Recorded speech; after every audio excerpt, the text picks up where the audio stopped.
Okay, it's on. So on that happy note, that Good. I am having a wonderful chat already. We've done a little preliminaries as usual about what we're going to talk about today. I'm speaking with American soprano Andrea Lauren Brown. She is in Bremen, where she lives these days, in Germany. Yeah, Bremen. You've been in Bremen for some time. Yeah. I have been here a long time, in fact. Yeah. Also, I heard that we're going to be speaking about I think it's a 2019 Etcetera Records release with the ensemble Elizabethan in this case, Renaissance ensemble Rayuela, and the CD is called Made of Melting Snow. We're going to talk about that. Made of Melting Snow, Elizabethan Consort Songs. And guess who's the consort? She's staring right back at me from Bremen. By the way, everybody, it may seem as though the fire alarm should be going off in Andrea's house, but we just have a little imaging, a little kind of primitive, slightly primitive, old-fashioned sort of camera. No, So don't worry. She is in good health and breathing well, as I understand it. Let's just that's the night topic. time here. We're gonna Night time on my end. Very dark. and it's very late in Bremen. It It's is, and like we after have 10. very long nights in Good. And North Germany. meanwhile, here in Santa Barbara, it's about noon, and the fire engines are going by, and trucks are going by, and people are making meals. So we'll see how we go. But let's just kind of get back to the beginning again. The CD, beautifully packaged, beautiful packaging. Made of Melting Snow, Elizabethan Consort Songs, involves, of course, Andrea Lauren Brown, soprano, Claudia Guerrer, I hope I'm pronouncing these names halfway decently, Martina Hughes, I believe, Thomas Engel on recorders, Christoph Urbanites on viol, sorry everybody, Tor Harold Jonsen on lute and theorbo, and Johannes Hammer, I can never get umlauts right, Hemmele. Hemmele. Johannes Hemmele. Hammerly, on harpsichord and organ. In other words, there's a wonderful European group of musicians. Your friends, how did you run into some of these people in the course of your looking for people to make the CD with? Is it was it ready made and they said, hey, come and sing with us, or what? I always like to say to people that I sort of, my work in general is almost like um the extraterrestrials. I kind of just plop in, I zoom over somewhere, get Hmm, plopped in, beamed in, and then I do a project and then I go away again. that's And perfect. I'm actually always really refreshingly excited when I get to work with people over and over again because as much as that does happen in the music industry and you're lucky and people do ask me back and then I do several projects, it doesn't happen as often as you think. The more specialized the stuff is that you do, Hmm. you end up, rerouting and going different places. And this is a lovely, lovely thing that I can say about our connection is that I have done a lot of work with Thomas Engel in particular, who, as I was saying, he put together this programming and together with Martina Jost, who is anyway a historian as well. Um, I worked doing so many different programs, not just this one, with him in a variety of different venues in a variety of different places. And so a lot of the people in the band I knew from other projects, and I'm going to call it the band just because that's easy. Perfect. um, Claudia and Martina all play recorder together with Thomas, and they all met in Zurich because they were all, that's where they studied, and then they did their careers and all these things. So they knew each other from basically being college buddies way back in the day for them. And so when I sometimes would do projects even with less recorders, so not all three of them would be involved, obviously, in every project, no matter what we were doing. But Thomas Engel was just an amazing tour de force with his programming because he is a wonderful programmer and he has made many editions, which involves going back, looking at the manuscripts, retranscribing them into the modern notation or in putting together nice books so that you can invite all your people in ensembles and have pretty much everyone on the same page. He does a lot of that wonderful work and he still does that, and he's very good at it. And also, as a result, he ended up inviting me to do a lot of different programs together. And so that was a lovely situation, because I think by the time we got to making of this CD, there was really a rapport between most of us, and even the few that maybe hadn't been there quite as often as other projects. It was definitely a camaraderie, which is lovely to have. And usually, for me, it's very do a lot of recordings, and you go in and you're beamed in, and then you do your big arias and the whole big opera with the orchestra Yeah. or whoever you're working with, and then you go away again, and you don't necessarily have these personal ties. Whereas Yeah. with these people, I really have done a number of programs, and yeah, so it's a lovely family feeling then. And you have spoken to about four questions, so I'm going to try and Oh, dig back a little bit sorry. and pin a few things. No, it's perfect. This idea of collegiality, it's very, very important, and also in an esoteric form, in this case, in this particular CD. Also, the idea of being dropped in, beamed in, that's exactly the business, right? You know, you get a gig, you go, sometimes you meet people over and over again, sometimes fresh and all that. So you've beautifully described the profession. That's wonderful.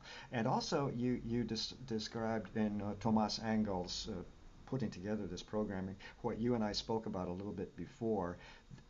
I have had my ears were telling me that there was a very, perhaps not deliberate, but in my ear, I was hearing a kind of progression, a rather deliberate programming that brought us from help. I'll find the composers, but from earlier composers of the Elizabethan period to a high Elizabethan period, if that's possible, but more kind of more sophisticated, a little, you know what I mean? So I think I was hearing a kind of growth of 100 years or so, even though the composers are contemporaneous in terms of their lives. So that speaks to Thomas Engel's programming. And I hope he Yeah. won't send me a card and say, no, you're totally wrong. It was utterly random. I don't think so. I think this is good. And the, No, no. And the way I know Thomas and also Martina, they're not random people. So, and they have a real love of yeah. this time in music, and take a lot of great care to make that And it's flow. extremely evident in terms of what I meant about yet another question that you actually answered was that I'm always so curious because I'm a little out of that period as a conductor. Most of my life has been in finished work, if you get my drift, on the printed page. But this particular period, we talked about it a little bit earlier. It's kind of like whoever was in the palace, or if they had a little group of viols there in the back room to bring out. I mean, in other words, that the manuscript was free, if you will. Exactly. Strike the viol, a very famous title of in that time of music.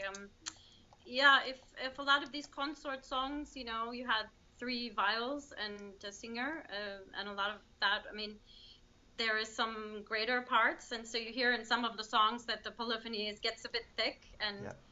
it's a bit extreme. You have all these different sounds going at once, all these different melodies, which is always um, Complicated?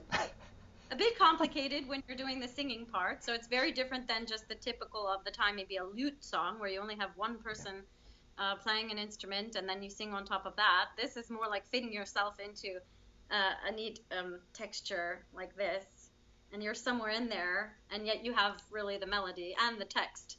So it provides some challenges for the singer, which are heard at times on the CD as well.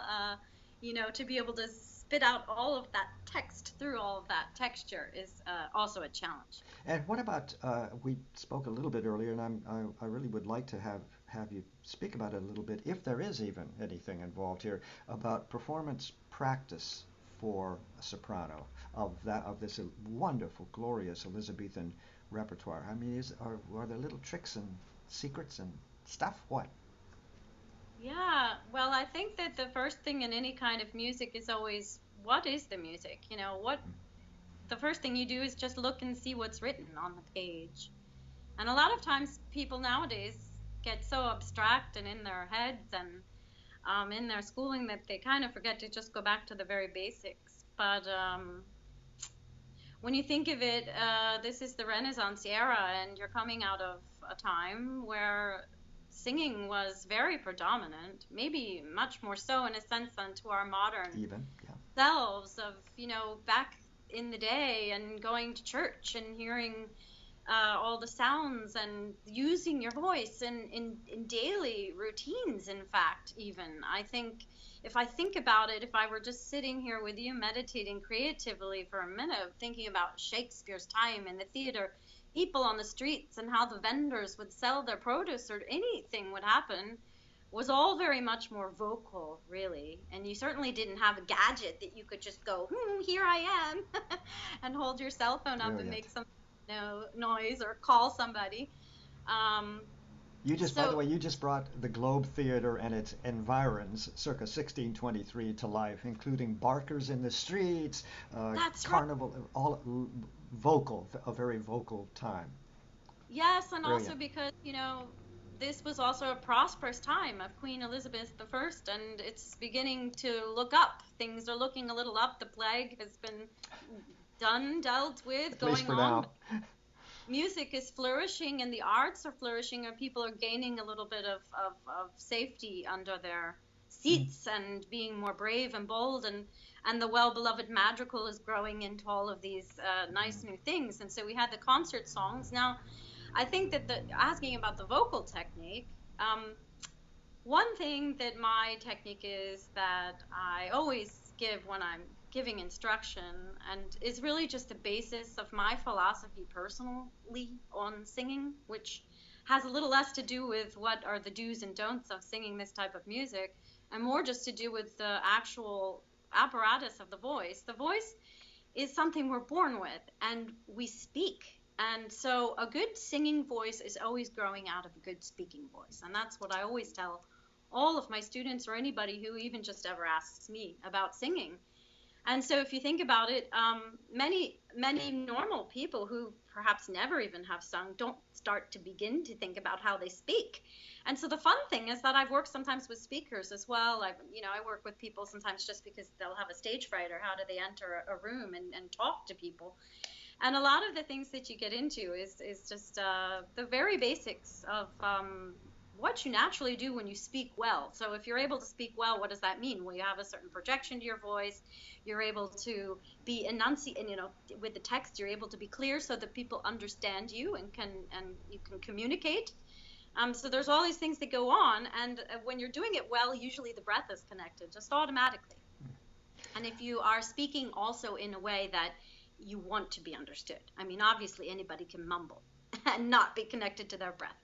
So this sort of rising out of the speaking voice and finding that in your song and in your singing voice, and then connecting that to the breath, those are sort of some very basic elements of almost any type of technique for any kind of song or singing, whether it's bel canto or whether it's a Renaissance song. In this case, I would just say what I was coming to in the beginning was, what's on the piece of paper and who are you singing with? So already, if you've got three viols, viola da gamba with this rich tone, or if you have flutes or whatever you have going on, or a harpsichord is playing with you, these are all textures, and these are what feed you, in a sense, your ingredients for what you're going to do with your voice to go in with that. So obviously, if you have instruments that have a lot of warmth and clarity, you're going to want to have some of that in your singing too. And so a lot of times people try to make it all about, oh, it's got to sound this way or that way, but really you can just think of these sounds, listen to the way the music just sounds. If you play a few notes on one of these instruments, and then you already have an idea. Okay, this is sort of the sound that was going on at that time. Sort of similar to if you have a synthesizer nowadays and you go through and then you want to go with your looper and then, wow, okay, here's 2,000 sounds that I just created. Wow, okay, now that might be a little more complicated. What kind of vocal technique you'll use for that? Oh boy, I can get a word in edgewise. Did I mention everybody that Andrea told me before we had our interview that she was actually very retired, and it was really rather hard to get some words out of her. No kidding, this is incredible. Thank you, because once again, you have in your second po- postulation answered about four questions again for me. Thank you very, very much. And what I think you indicated at the beginning is something about and what's so delicious on this CD. Bottom line, this is music in a tavern as well as a palace. This is down to earth singing and vocalizing and the words. But I also want, I think I can now bring us a little further into the idea of these words. First, I want to read the quote that is the title because it's so delicious. Let me try and find it. The full quote is, quote, "Some gentler passion slide into my mind, for I am soft and made of melting snow," end quote. I just want folks to kind of wrap their minds around again the idea of this CD, and it's a very complex idea, and we're going to get to text now. A time when people were living a little longer. Uh, England was the greatest power on earth. Merchants, London, all that. The vocal people were having prosperity. Were going to the theater, if you will. The common folk and all that good stuff. And there is still something that is mentioned in the program notes. There is still this kind of sadness and a focus on death, really, because it is still ever present. And now I think we can start talking about some of the songs. Ready? Because I'm going to now, pardon me while I pull down here, but for example, another little quote: "Music for sundry kinds, songs of sundry natures." That's a CD, all right, because it's all over the landscape. I'm thinking of a particular piece that's very famous, really, in this setting. But I want to, I didn't make a list of the composers, but we've got a huge, wonderful overview of the composers of the Elizabethan period: William Byrd, Thomas Morley, Richard Nicholson was new to me. John Baldwin, Orlando Gibbons, the Silver Swan. I want to discuss that one with you. Okay, I think that's one of the pieces that most everybody that has had any kind of listening experience will remember. The Silver Swan of Orlando Gibbons. What a masterpiece! Also the words. Yes. Take my breath away. John Dowland. And so on. So that's now. Let me come down and see if I've missed any questions. And by the way, how did, if I understand correctly, you have you received your master's degree from Westminster Choir College in Princeton. So what took you to Europe? And it looks to me like you're there for good. Well, the future is always a very unknown place. I, I began musical career really young because I grew up in a musical family. I was making music by age 3 and 4. I came to singing by chance. I never sang. My parents are pianists. I played the piano. I played flute.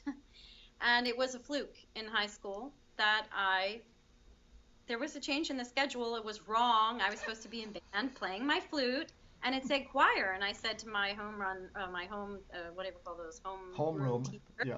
homeroom, first class of the day. No, you have to go there and get a signature, and then you'll go back to band.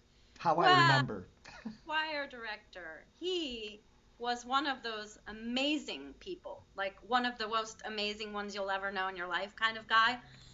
He was a diehard choir director, the ones that you write a movie about, and he did not waste time. So the first day of school meant his choir had to sing through every piece that was on the program for the year. And most choirs, and certainly high school choirs, don't necessarily sight read through music, but To say nothing of their director being that well organized. He has exactly. a program for the year set.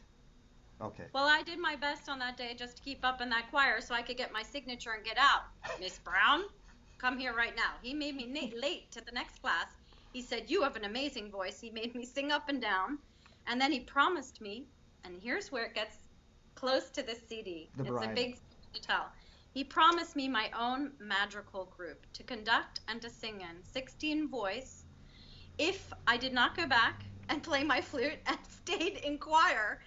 So he twisted my arm, and that is the beginning and the end of my vocal history, so to speak. I did By the way, do that's a beauty of a story, by the way. It began my love of Renaissance music either way.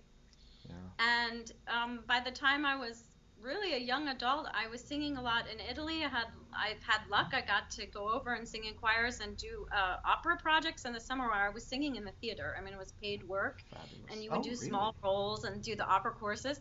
And Nice. I just loved Europe. So your question, how did I come here? What happened was that years later, after I finished my master's degree, I was having a scholarship at Mozarteum in Austria in Salzburg. And I just remember knowing it was a pivotal point in my life where I felt so at home in Europe, and I always had. And everyone was urging me at that time because I had won so many singing competitions. Oh, please don't just go on and do only your doctorate and then just become some stodgy, professor right away. Go off and have a career and do your singing because you're really meant to do It's this. great. There aren't many people who might be meant to do this, but go on and do this. And so for some reason, I had this thing in my mind that I would, 8 months later, when I was finished some contracts in Philadelphia, I would just go to Europe. I got one job offer. And I went, because I went to Bremen after Salzburg and I sang some Baroque operas here. That was my first time in Bremen. Now I'm living here. And what happened was I got one job. It wasn't in Bremen, it was like a tour all around, starting in Munich and then leaving in for Spain and so on. And I just came over with a little bit of money in a bank account, and I just started singing for people to say, well, I'm here if you need anyone. And it was almost like overnight, people were sick and they were canceling, and then they were calling me on the phone. And then as soon as I jumped in for a CD recording with Thomas Hengelbrock at 10 in the morning the next day, I had to get a train that night, 6-hour train, and sight read the music for our Dixit Dominus Handel CD, My which favorite. later won prizes. That was sort of the beginning of the end. And then people just decided, okay, we're going to hire her. And then I had a lot of luck. And luck is always a good thing if you're trying to start out somewhere. So that was my European connection. That's how it all happened. May I just say, from Santa Barbara, California, where I'm perfectly happy, we all long for the events that you have just described. So you are very, very, very lucky indeed. And of course, luck goes with talent. Come on, I'm not kissing butt here. It speaks, especially Europeans. A Yankee comes over from Princeton, and you're the you're so congratulations to you for that wonderful story. But what a great, and you explained that you came from a musical family. You also explained off camera something about you a bit of a rebellion against discipline. Parents Oh, can be a little tough, maybe. well, I think a lot of us musicians can tend to be pretty perfectionistic. Yeah, And so sometimes it's nice to just let things flow and make mistakes and learn from the mistakes. And then, absolutely, life goes on. absolutely. Let's see here. Well, okay, so now I want to get back to the CD because it's so wonderful and Yes. speak to some of your stuff first, but of your work. Pardon me for saying stuff. But I love so many of these little quotes. I've got another little juicy one. I'm just a ham for reading. This one from Robert Burton. Quote: Many men are melancholy by hearing music, but it is a pleasing melancholy that it causeth. And therefore to such as are discontent in woe, fear, sorrow, or dejected, it is a most present remedy. That's our careers, yeah? All of us in music know this. And there it is, so beautifully spoken in that Elizabethan English that's so gorgeous. Uh, I want to ask you about, well, what do you think? Should we start with the? I want to hold off talking about the Swan for a little bit. We're now looking at the CD a bit. And I make these crazy crosses, 8 or 9 or 10 or 12, depending on what strikes me. So I'm now looking at the beginning of the CD, the beginning pieces in the CD, and it's music of William Byrd. We're talking 1543. I love this because people need to get an idea of history and what's going on. William Byrd, 1543 to 1623. Now let's see, 53, 63, 73, 83, 93, 23. He made it to 60. Not bad. But here's the piece I'd like to end. There's a wonderful instrumental opening piece with the ensemble. Fabulous music making.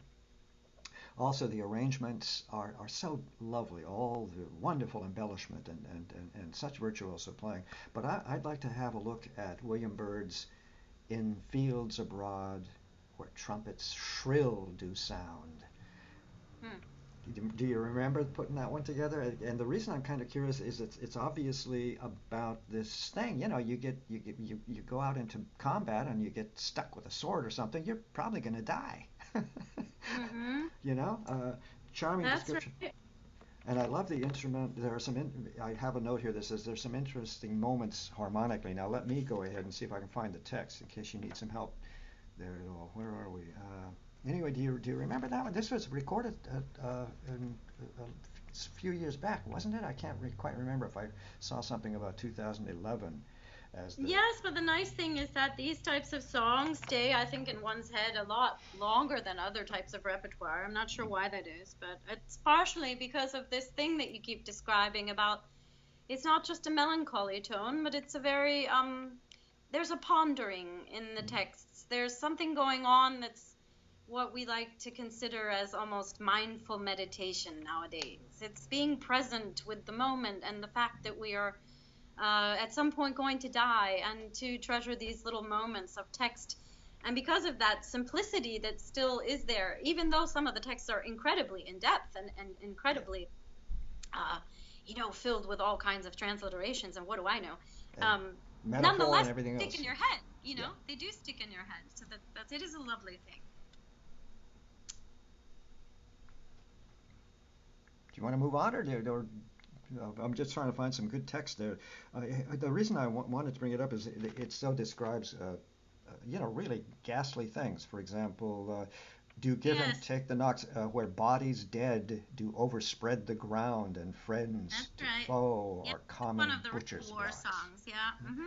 And so speaking of that, that idea of getting your head into the texts, this is clearly a depressing contemplation of the state of the times of Elizabethan England, which was also full of violence Yes, and and the warfare. fun part of singing it is that you're painting a landscape. So you've got all this polyphony going on, and it's like I said, it's this texture that's very thick. It's some of these songs. This would be one of the more complicated texture songs, which makes sense for the text, and yet it makes it even more difficult to bring that text out. But the fun of singing it and the enjoyment of it is actually all of these incredible scenes, and this would take place in almost all of the literature of the time. I mean, even if you think of a larger piece that came later from Henry Purcell, King Arthur, and you would have these choirs where you're talking about the battle and you're really living out this battle while you're singing these moments. And so this was one of those songs like that the words are so incredibly descriptive, and so it makes quite for a lot of challenge as well as joy to bring out those words and then try to fit them in a way that sounds maybe a little bit peeking out from this hugely thick texture Yeah. with all of things going on with the recorders and then the harpsichord and the viola da gamba and all of these different instruments. So, mhm. Well done. I'd like to also look at the next piece on the CD, William Byrd again, Ye Sacred Muses, Elegy on the Death of Thomas Tallis, the famous composer. Yeah. And this is a real lament in the Elizabethan style. Can you give me any kind of like overview of what the heaviness of the idea of a lamentation, especially by a composer for another? I've got a quote here: Ye sacred muses, race of love, whom music's lore delighteth, came down to earth, etc. I mean, Tallis is dead and music dies. Wow. It doesn't get more dramatic in a way than that. And this is from what, the 1580s or something. I mean, this I kind of know. drama. Amazing what happened back then, right? I mean, William Byrd and all, I mean, this incredible poignancy that Yeah, was in the exactly. music and in the texts. Yeah, yeah. Yeah, that's something that's very beautiful.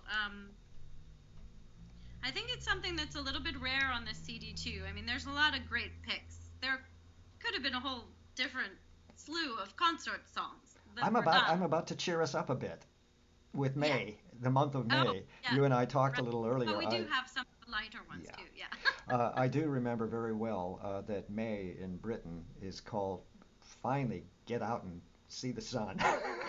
So of course May is quite a topic for these many of these composers. I'm looking at Thomas Morley's "Now is the Month of Maying," and once again it's an old sounds like an old folk or even Irish kind of tune, at least in the realization, instrumental realization, and it's about settling on these fantastic choices of instrumentation that the ensemble came up with. But now, how do you change the mood vocally in terms of now is the month of Maying? I mean, I can my own throat is opening up. If see what I mean? I mean the idea of how do you work your face and your throat and all that. It's almost a stupid question, but it's about how do No, you make it's these actually quite transitions. a good one because one of the, as I was saying, challenges in one of the war songs when you're singing about all the slaying of this or that, or the bloody this and that.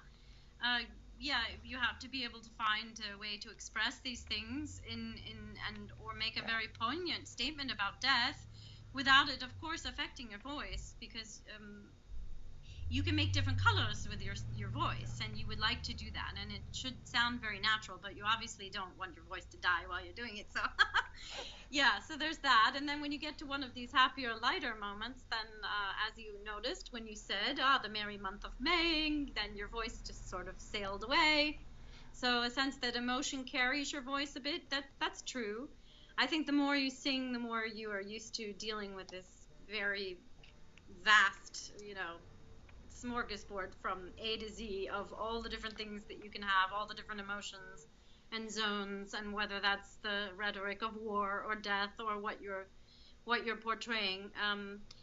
So in that sense, it's more of musical elements that would be changing, based on just how the linear line is. So there's songs in the album. Um, uh, this one, for instance, has a very simple, melodic thing that goes on. That starts with a tune that's just immediately there, and then repeats, and then with the fa la la la la la la that you have in so many of the madrigals, it's a light-hearted thing. So obviously, you're not going to sing that as if that were death and sadness. And so, yeah, so it's a lot about the articulation. And so I think that singers who sing this kind of music are going to be very instrumental. We call them instrumental singers. And so making their voice in a way that's going to be not just about singing, it's really more about the musicality of each song. So if you have a lot of rhythmic things coming up in a certain song, then you're going to sing it lighter and you're going to sing it with a different sense of articulation as maybe in something long and lyrical like the Silver Swan, where then, Not yeah, yet, not yet. That'll be our finale, not yet, the Silver not Swan. yet. But what you speak to is I mean, my question could easily have been addressed to an opera singer specializing in Verdi, in one sense, in that it's all about coloration and mood and text and the voice and the emotions, all that good stuff. But it does bring to mind, it might be why it was on my mind, that in this period of music making, the Elizabethan period, everybody can see in their own mind's eye. We're talking chamber music. I mean, we're talking music in a small space in, Her Majesty's anteroom or something. So does your voice, in terms of your voice, and this period, is this where you feel most comfortable? This kind of period, or do you have any kind of specialty Uh, aside from this? You see what I'm trying to get at? It's awkwardly expressed, but I love when people ask the question because it's something that actually not every singer would do. I have a kind of a technique that I can use to literally sing all the different Fox that there are. Um, I want to get back to something you just said, though, and make a small correction if I'm sure, permitted. sure. I think a lot of times people think of this type of music as being extremely light or maybe easy to sing or some sort of, because of the naturalness of the vocal line and maybe the fact that you don't have to immediately sing a 3-octave range or something, quite extreme. Uh, there are some biases there. There are some things that need correcting. So actually, I would just say, for the record, this kind of music is incredibly taxing on the voice to Mm. sing. The reason why is you've got this texture going on, and you're competing with other instruments that are right in your range.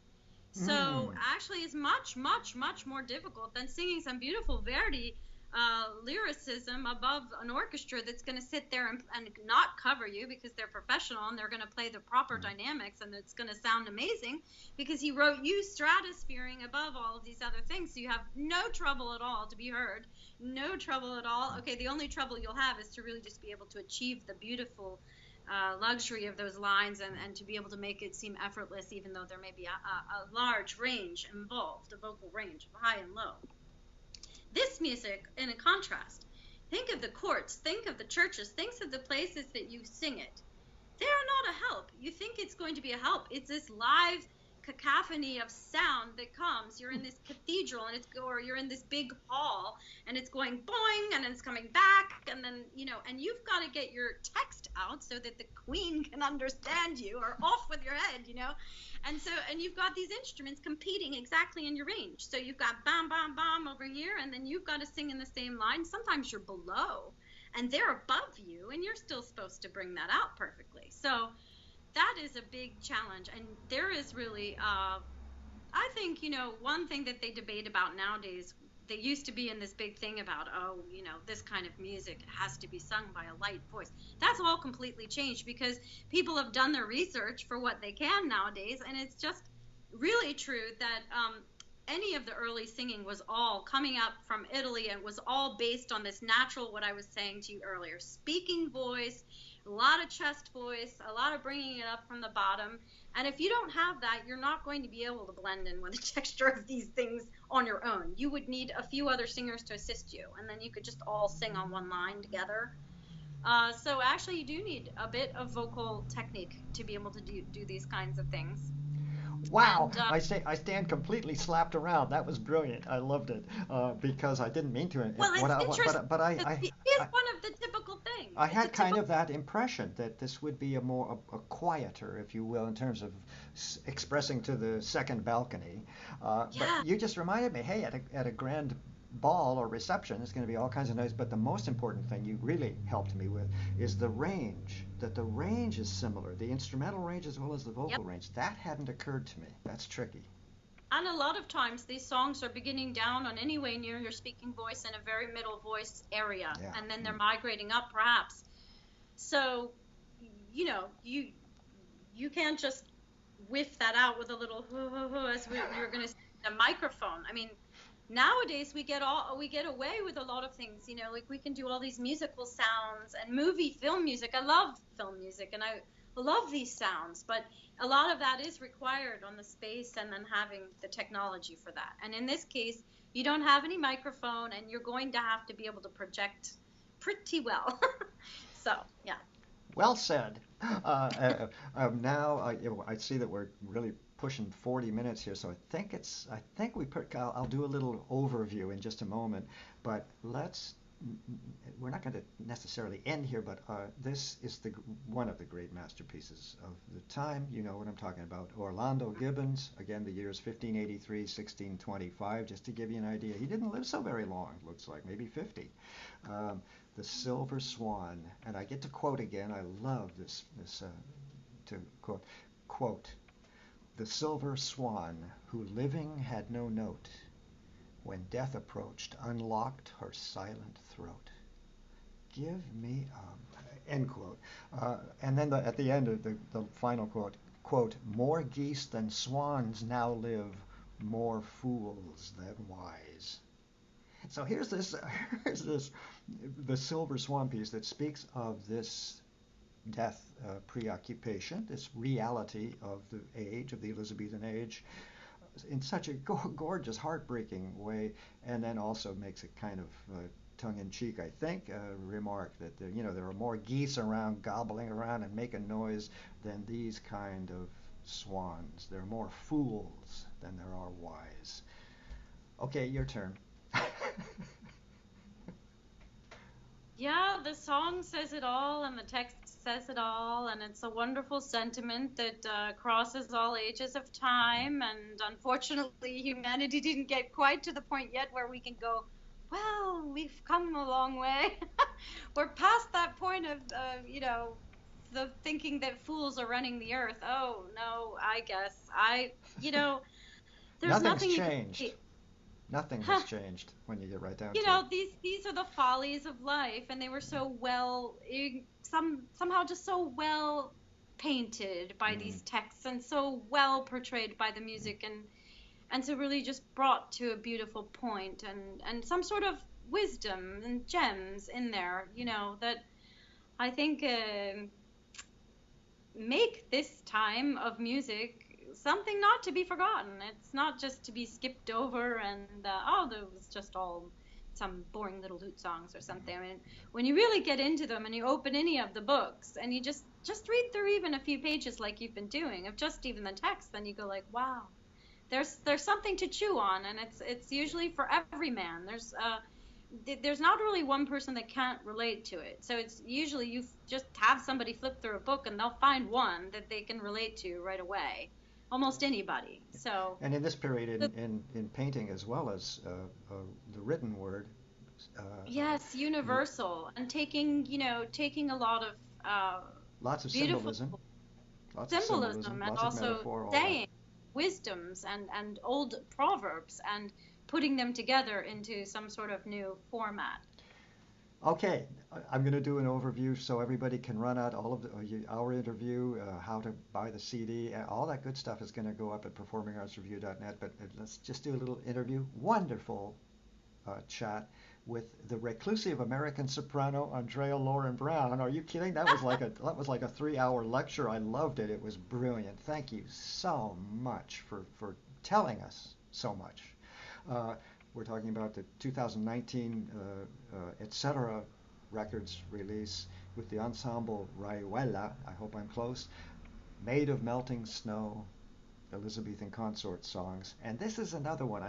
A couple come up now and again that I can't wait to play discreetly at next time I have people over for dinner or something, because this is just a gem of Elizabethan consort songs sung so beautifully, Andrea. In as you described, it's not easy, especially the grave, as the real lamentations are very very difficult, I'm sure, to sustain, and how you are there with these colleagues on viols and lutes and theorbos and harpsichords and recorders, all, as you mentioned. That's the big takeaway for me as a musician. This similar range becomes tricky with so many things going on, this intervals. So that's interesting. But what a what a wonderful CD, beautifully packaged. I can't wait to put this up and see if we get some action from it. Many thanks. There in where are you, Bremen? Yeah, I keep thinking that. Yeah, in Bremen, I exactly. started Bremen, and now I realize, yeah, the A's are a Bremen, little funny. yeah, it's up by Hamburg, so it's up on the North Sea, Uh, getting close up there. Cold. Well, usually, but not right now. Global Really? warming has Wow. struck. I think we have to write a So, song about global warming, some sort of yes. lament. Anyway. But I loved that you asked me about our performances together, and I do love this group very much, and we love to go out and just perform anywhere and to work with the kids too and do master classes. And, I think that these are all people who really have a particular, just yeah, most musicians have a love for what they do and a love for their time of music, but um, there's something I was talking about earlier about being able to say this was a group where there's a real camaraderie and a sense of just real teamwork and beautiful people coming together. And so my heart goes out to them that they made this CD come together like this. It was Okay, wonderful and for I'll put all the links to the websites, and let's see if we can get some gigs for you, some workshops or something. We'll see. Anywho, many thanks for taking the time to have a good chat with me. I loved it. I loved every minute of it. Thanks. We'll see you. Thank you very much. Bye. Okay, have a